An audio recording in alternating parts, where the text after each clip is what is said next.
Big pass Tamil season 9ஓட கடைசி ticket to finale டாஸ்க்ல car டாஸ்க்க வச்சிருக்கிறாங்க.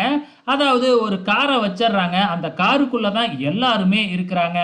காருக்குள்ள இருந்து இறங்கணும். ஸோ இறங்கிட்டா அவங்க அவுட்டு. எவ்வளோ நேரம் வேணும்னாலும் காருக்குள்ளாரையே இருக்கலாம். ஸோ இதுக்கு முன்னாடி இந்த மாதிரி டாஸ்க்லாம் வச்சாங்க. அப்போ வந்து பார்த்தீங்கன்னா, சாக்கடையெல்லாம் கொண்டு வந்து கொட்டுனாங்க இல்லையா? சீசன் 5ல அதே மாதிரி தான் இன்னும் நெறைய டாஸ்க் நடந்திருக்கு இதே மாதிரி. ஸோ இப்ப இதுல என்ன நடக்குது அப்படின்னு பார்த்தீங்கன்னா, காருக்குள்ள இருக்கிறாங்க. ரொம்ப அசிங்கமா, கேவலமா பேசி ஒருத்தவங்கள வெறுப்பேத்தி அவங்கள வெளிய அனுப்புறாங்க. அது மட்டும் இல்ல தள்ளிலாம் விட்டுருக்காங்க. அதாவது விஜே பார்வதி வந்து பார்த்தீங்கன்னா, சாண்ட்ராவ காருக்குள்ள இருந்து வெளியில தள்ளி அவுட் ஆக்கி இருக்கிறாங்க.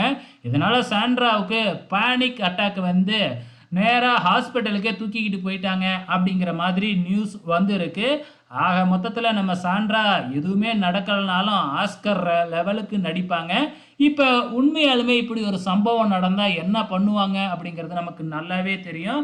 இதனால பயங்கரமா சண்டை உருவாகியிருக்கு. சாண்ட்ரா ஆஸ்பத்திரி போனதை தெரிஞ்சுக்கிட்டு சபரி, விக்கல்ஸ் விக்ரம், கானா வினோத் இவங்க 3 பேரும் வந்து பயங்கரமா கம்ருதீன் மற்றும் விஜே பார்வதி கூட சண்டை போட்டுக்கிட்டு இருக்கிறாங்க.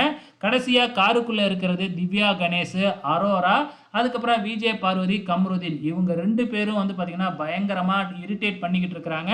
அதாவது பார்வதியும் விஜே பார்வதி கம்ருதீனும் சேர்ந்துக்கிட்டு. ஓகே ஃப்ரெண்ட்ஸ், இந்த டிடிஎஃப் டாஸ்கோட வின்னர் அரோரா அப்படிங்கிறது ஆல்ரெடி தெரிஞ்சிடுச்சு. உங்களோட கமெண்ட்ஸை மறக்காம இந்த வீடியோ கீழே கமெண்ட் பண்ணுங்க.